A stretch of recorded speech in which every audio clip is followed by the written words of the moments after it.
Somehow, Oliver could not seem to realize his actions of constantly trying to have Edgar thrown in a cell. Oliver, for some reason, disliked the additional power the king gave to Edgar and looked to find a flaw in every job he did. Oliver was the one to end the friendship, so why was he so invested in meddling in Edgar's business?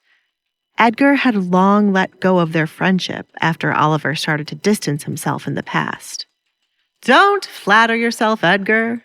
In case you have forgotten, I am the captain. I oversee matters on this side of the town. Wrong. You forced yourself to be involved in anything with my name attached. I have eyes and ears all around the kingdom, Oliver. Since we used to be friends, I have tolerated your ways, but I cannot any longer. You can question me about the death of the Baron as it is your job, but do not allow whatever ill feelings you have towards me to make you forget what kind of man the Baron was.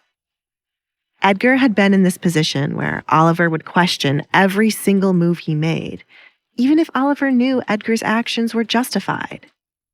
Young master, Alfred returned with a stack of papers and handed it off to Oliver.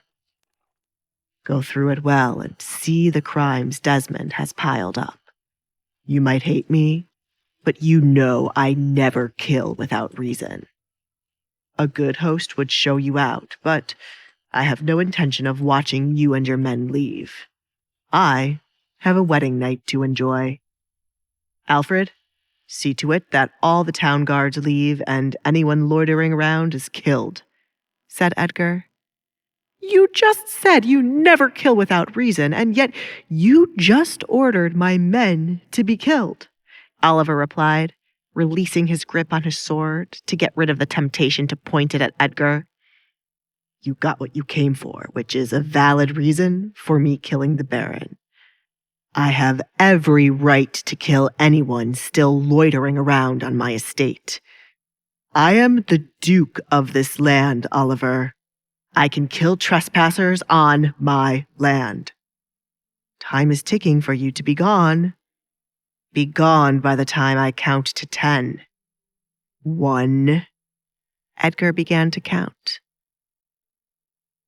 The night was too wonderful after killing Desmond for Edgar to spend precious time talking to Oliver. To rid Edgar of his cockiness, Oliver unsheathed his sword and pointed it at Edgar's face. I hate men like you who abuse your power. And I hate ignorance, Edgar replied, unfazed by the sword inches away from his face. He knew just as well as Oliver that his blood would not be spilled in his own home. Put away that sword before you hurt yourself, Oliver. You walk around like you are the king, but I will be watching and waiting for you to mess up. Get an actual hobby to occupy your time, Edgar recommended. Even if what you have in the papers were enough to kill the Baron, you must speak with his wife. The Baroness wants to have a word with you. After watching her husband be slain by your sword, she deserves an explanation considering you are walking away free. Good night. Oliver retreated his sword. He took the stacks of paper from Alfred and then proceeded to leave as the other guards were waiting on the outside. What happened between the two of you? You two used to be such good friends. I had high hopes you two would still be friends after you changed from boys to men, Alfred said with a hint of sadness in his voice.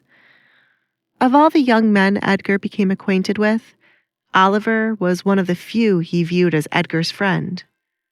I cannot answer that, as Oliver was the one to end our friendship without any explanation.